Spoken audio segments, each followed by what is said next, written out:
As the narrative around the mass shooting at Pulse in Orlando has shifted from domestic terrorism to speculations about internalized homophobia of a closeted Muslim man, Lisa Dettmer talks to Dr. Samar Habib, scholar, researcher, and author of numerous books, including Female Homosexuality in the Middle East. In this fascinating conversation, Habib deconstructs mainstream media coverage around the Orlando massacre and the role of Islamophobia in perpetuating discrimination against gay and gender-variant people in Islamic countries.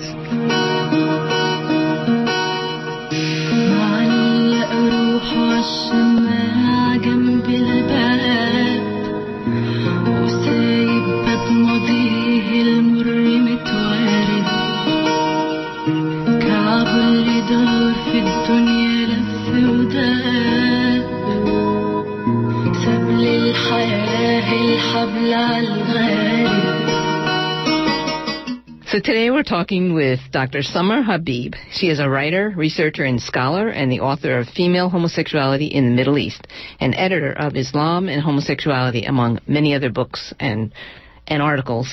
Welcome, Dr. Samar Habib. Thank you, Lisa. Many people, including Republicans, have condemned the slaughter of dozens of people in the gay club The Pulse in Orlando, Florida recently by Omar Mateen. It almost seems that even right-wing people have been shocked by the violence of this homophobia, although the first reaction by news outlets like Fox News was that it was possibly Islamic terrorist attack by someone who pledged alliance to ISIS. You wrote in an op-ed in the New York Daily News following the shooting by Mateen, you argue that the lack of knowledge in mainstream Western cultures and in the U.S., and in particular of Islam, that reduces ISIS to Islam and sees all Muslims as a global threat is the problem. And you say this puts forth a false understanding of the history of Islam's relationship with homosexuality. Can you explain what you mean by this? We had this rush to connect the violence to ISIS and to global terrorism.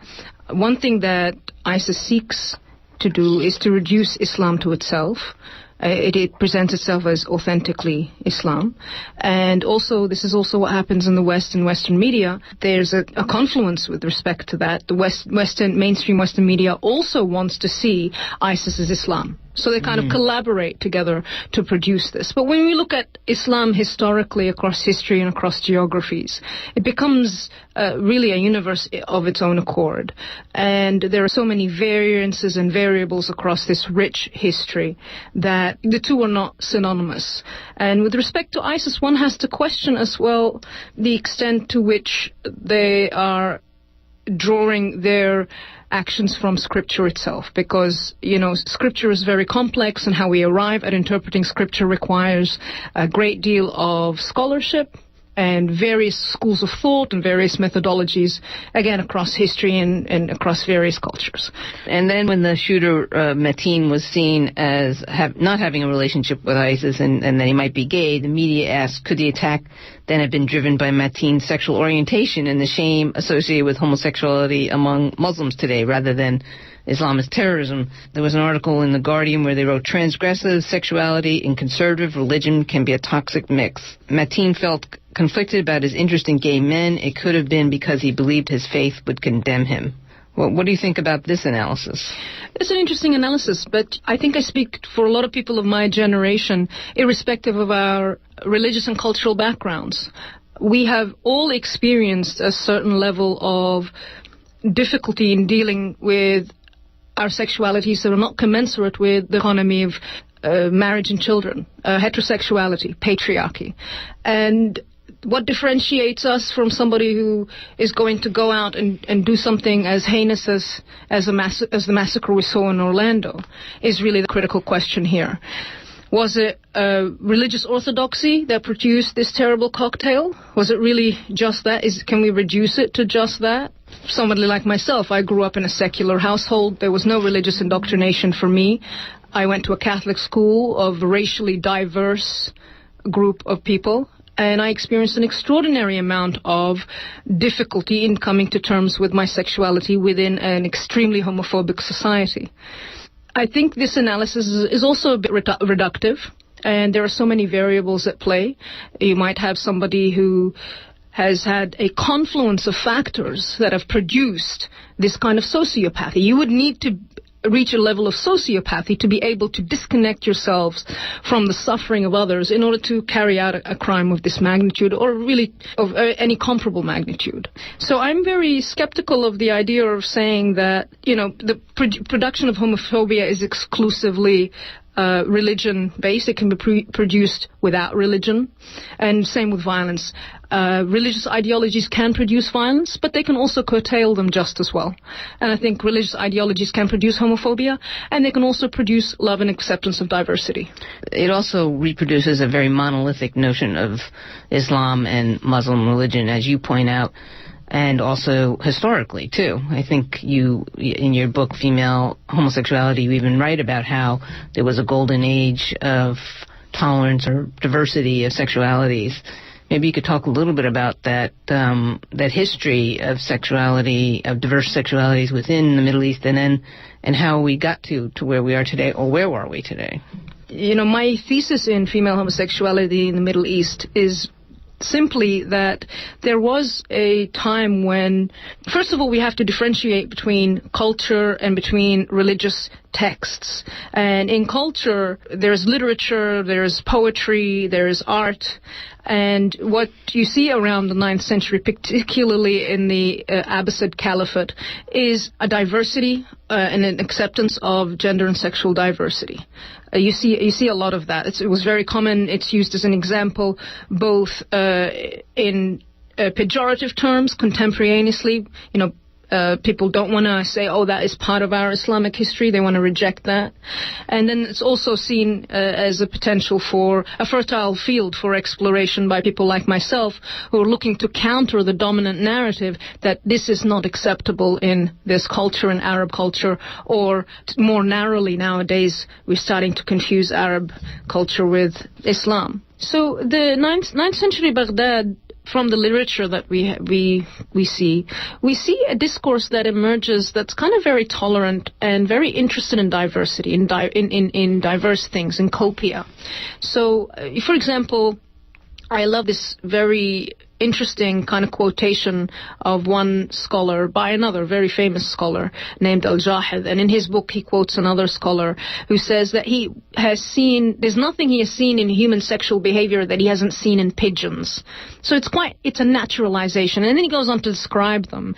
He says something like, I've seen a female pigeon that only mounts other female pigeons. I've seen male pigeons that will, only do it with female pigeons. And I've seen, and he describes all the entire LGBTIQ heterosexual, and this is when we talk about, when I talk about being able to talk about sexuality, sexual equivalencies across history, it's because of somebody like this particular scholar, making that kind of citation that acknowledges the diversity in sexual appetites, desires, and behaviors. There's an example from the literature from the 13th century that kind of gives us a hint that there were identities that were constructed around these practices. Because, if you are a baker, you get up every day and you bake bread. Yes, this is a practice. You do it every single day. And then people see you doing it, so they identify you with that. It's not really like rocket science in my mind that, we needed capitalism to produce identities around sexual practices, and they were just floating in the ether before then. And oh my God, now we have an empire that's trying to force labels and identities onto sexual practices that were flowing in the ether. No, there were sexual practices that produced identities.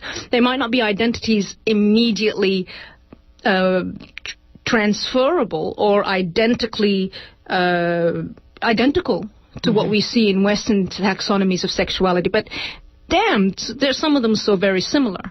So one of them would be my favorite one. It's a very, very accessible to people, is the code word dharifa that a 13th century scholar mentions. And he says that, these women who had sex with women, these grinders. That's not a very nice word, by the way. Grinder is it's not a nice word. But these women didn't call themselves grinders, right? They called themselves dharifat. And dharaf is kind of being funny, witty, quick-witted, light-hearted. And they would use this code word amongst each other in order to identify each other. So that if one says she's a dharifa, the other one knows, yeah, right on. right? Something's going to happen here. So to me, if you have a code word, you have a subculture. Mm-hmm. I mean, I don't think that requires rocket science. Which for people may not seem unusual, but perhaps people don't know that in the academic world in the Western world, Michel Foucault and Judith Butler's analysis of gender regimes as having significantly changed within the 19th century and therefore created notions of gender that are modern and completely different from previous times is monolithic and unquestioned generally. So what Dr. Habib is doing here is very radical, and I want to thank you for challenging some of this dominant, hegemonic thought. Absolutely, but I still pay a due respect to Foucault and to the great theoreticians that came before me, because I think what they were resisting was, in fact, it was called some form of cultural and political imperialism. There is no doubt about that. But in that act of resistance, within queer theory contemporaneously, we have produced new orthodoxies that are just as stifling as the orthodoxies these original theories were trying to break from, right? And so we're constantly in this process of revolution. Constantly have to stop ourselves from becoming rigidified and saying, we can say this, but we cannot say that. And previously, the orthodoxy you're talking about was that gay people were sick and deviant and didn't... Exactly. Yeah. Exactly. If you're just joining us, I'm talking to Dr. Samar Habib. She is a writer, researcher, and scholar, and the author of Female Homosexuality in the Middle East, and we're talking about the shooting in Orlando of the gay club Pulse, at the gay club Pulse. You talk about it's complicated and it's not monolithic, and that probably every society has a diverse history of sexuality and homosexuality in particular. Some gay academics even argue that this whole homophobia didn't exist prior to colonialism, and that it's colonialism that actually brought in homophobia in the Middle East, in India, in everywhere in the non-Western world. How do you respond to that, or what do you think about that argument? Well, I mean, they might say homophobia didn't exist prior to colonialism, but they also think that homosexuality didn't exist prior to, 19th century discourse on sexuality. Yes, they may not have had the word homosexuality specifically, but let's go back to the Arab world of the 9th to the 13th century. There were scholars who were translating literature from Greek that did, in fact, pathologize, same-sex behavior, right? So they had a medical discourse describing same-sex behavior in a pathological way. That's quite comparable to what Michel Foucault would go on to describe in 19th century Victorian society and so on and so forth. So I really I see that there is enough similarity here for us to say that we can talk about equivalencies of homosexuality. Yes, they might produce different identities, the way these identities are constructed and understood and articulated. Of course, there's going to be variances within those. But also, from my perspective, there has been a struggle, more or less. And I do disagree that if homophobia, which in itself is a temporally specific term, but let's detach it from its historicity and use it ahistorically for a moment in order to be legible to each other. Yes, when you're looking at homophobia from the pre-modern period, yes, of course it existed. And it wasn't that the colonists came along and taught people to revile that which is different and which is a minority in their culture and which appears to be acting against what they seem to understand as nature. So to me, I just think the idea that homophobia is a modern concept that was, introduced by a colonial West is problematic in itself. If you were to look at scriptural writings in which, there is condemnation of same-sex behavior and how you deal with that, this is not necessarily scriptural writing that is supposed to produce laws. There was a discussion about what you do when you find two men in a same-sex act, for example. So that discussion did exist. We didn't need colonialism to give us that. But I think what the critics are talking about are the laws that were introduced under, for example, the British Mandate in Egypt, for example. So you have a penal code that punishes debauchery, which is now currently being used to actively persecute same-sex acting men. Right. So, it's complex and it can't be really reduced to one thing. I hear you that the argument may be tiresome for you, but I think people at KPFA may not even be aware of who Foucault is, nor what that argument is. So just to belabor it a little bit more, part of that argument not only sees homosexual identity as a kind of a Western invention and homophobia as a result of Western colonialism, it also is very critical of visibility politics that people use in the West may not be useful in the Middle East and non-Western cultures, and may be even violent. And you could even argue that this Mateen was kind of stuck between those ideologies, right? He was perhaps speculatively, he was feeling forced into a visibility politics.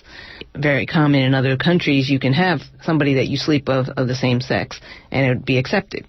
I'm just curious how you see those Western concepts rubbing up against this other notion of sexuality, and whether you see that playing part in this scenario. So in the introduction to Islam and homosexuality, one of the things that I argue and point out is that in a patriarchal system, it's, we've seen this in ancient Greece, and we see it contemporaneously elsewhere in the world, and here.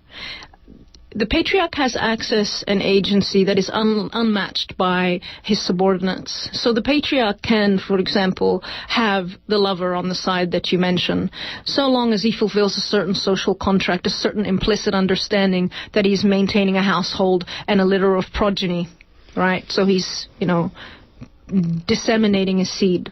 Mm-hmm. Right. So as long as he does that, he has access to a smorgasbord of appetites. They might not be limited to a same-sex lover. There might be, an adult same-sex lover. It might be a younger same-sex lover, a younger not same-sex lover. Right. And I think, in my view, as a feminist, that kind of system is not really socially just. Yes, it's culturally variant. It's variant from other cultural configurations, granted. But to me, it produces certain injustices that don't sit very well with me personally. So the subordinates in this system are going to be the wife in this exchange and the lover on the other hand. So this is a system that's rigged in favor of the patriarch. Mm-hmm.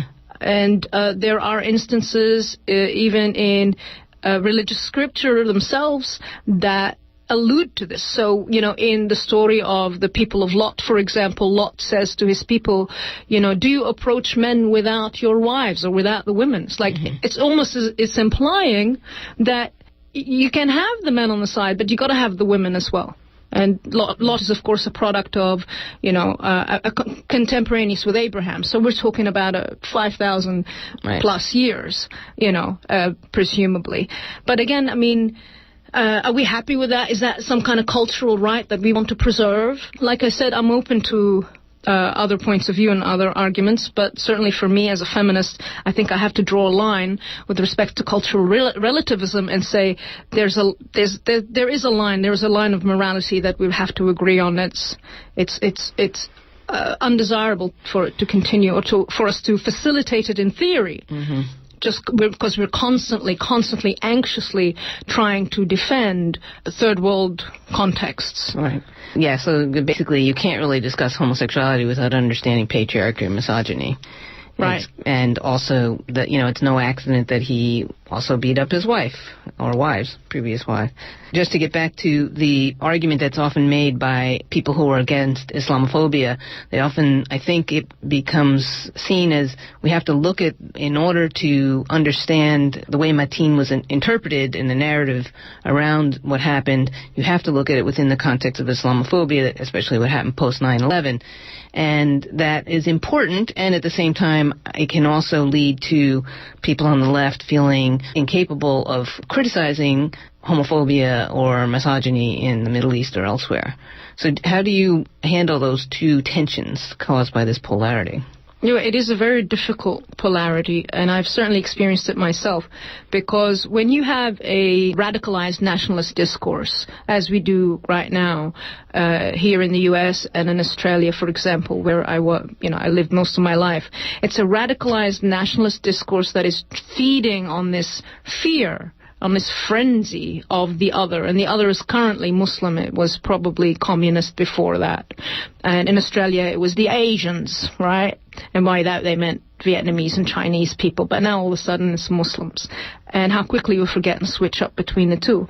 So when you have that kind of radicalized discourse, it actually makes it even more difficult to have those intra-cultural discussions about homophobia within your own community, because those discussions can easily be co-opted and used in a way to just produce even more radicalization against, minority groups, immigrants, Muslims, Arabs. So it's interesting. So the people who are saying that they are proponents, people in the West who are proponents of reducing homophobia in these minority immigrant groups, the best thing they can do for us really is to de-escalate the vitriolic discourse and rhetoric against Muslims as an amorphous mass. Right. Instead of look for these weak spots, these imperfections, and they are imperfections, no culture is perfect, right? And magnify them and amplify the hatred. Because the more hatred you have, the more people like me are going to keep their mouths shut. If you're just joining us or you're just tuning in, I'm talking to Dr. Samar Habib. She is a writer, researcher, and scholar, and the author of the seminal book, Female Homosexuality in the Middle East. Another thing that you point out in your Washington Post piece, that ironically the murders at this queer club were also condemned by the Arab League, as well as representatives of Afghanistan, Egypt, Saudi Arabia, Qatar, Iran, Kuwait, and Turkey, among other countries. And this is ironic, you point out, because in your Washington Post piece, because most of these countries actively persecute gay people and often illegally condemn homosexuals to death. But you don't see this as really hypocritical. Can you talk about what your analysis of that is? Well, it's funny because I really didn't want to use the word hypocritical, but the editors at the Washington Post put that in the article, in the headline. They had the headline. They gave me the opportunity to have my way on most things in the final edit, but then they put the headline the way they wanted to present the story. And the same thing happened with the New York Daily News, by the way, which is, let's put the word ISIS and Omar Mateen together, because, now it's even appearing and it's even less likely. But somebody somewhere got a memo that said, make this an ISIS story. And for the first, which the whole point of my article was, no, let's not make it that. But because I don't have, the one thing I don't have control of is the other titles and subtitles. And that's how the stories get spun. We can use media intelligently, but we can be used very deviously by the media. You don't see this as hypocritical, but you see this as what? It's ironic to say the least. On the one hand, you can see this as kind of political posturing or political theatrics. But on the other, I think because the massacre was so heinous and so unexpected and so large in its scope and scale, that maybe, just maybe, people really were so shocked by the horror of it, and it was a moment of sobriety for them, such that they were able to recognize in the words of these statements the humanity of people whose counterparts in the countries where those that issued these statements, they're not considered human enough. They're considered under this kind of big rubric of usually Qawm Lut, people of Lot. We are reduced to sex acts. Our humanity is not something that is taken into consideration. But these statements recognize the humanity of these victims. Now, they don't go so far as to say the humanity of these victims is immediately translatable to the people we're persecuting right here, because, my article does enumerate the victimization of people in Egypt, the victimization of people in Kuwait, the very recent victimization of the LGBT community in Turkey, which, up until recently was kind of leading quite a vibrant we never recognize our own. We always recognize the horrors that other people commit. Well, and that the United Nations and the international community has long tried minimally, to introduce gender and sexual minority rights as universal human rights. And it's been, up until now, Muslim-majority countries that have kind of, slowed this down. So in light of these statements, I would like to see goodwill discussions to continue. So you recognize the humanity of these victims. Mm-hmm. Let's also recognize the humanity of the people under your rule.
Samar Habib is the author of a number of scholarly books, including Islam and Homosexuality and Female Homosexuality in the Middle East, as well as the acclaimed novel Ruhum and Najda. You can keep up with Dr. Habib's posts at samarhabib.com/blog and learn about everything from heterosexual panic to cross-dressing in early Egyptian films and everything else you need to know about LGBT, Arab culture, and lots of other interesting topics. She spoke with Lisa Dettmer. You're listening to Women's Magazine on KPFA 94.1 FM and online at kpfa.org. I'm Kate Raphael.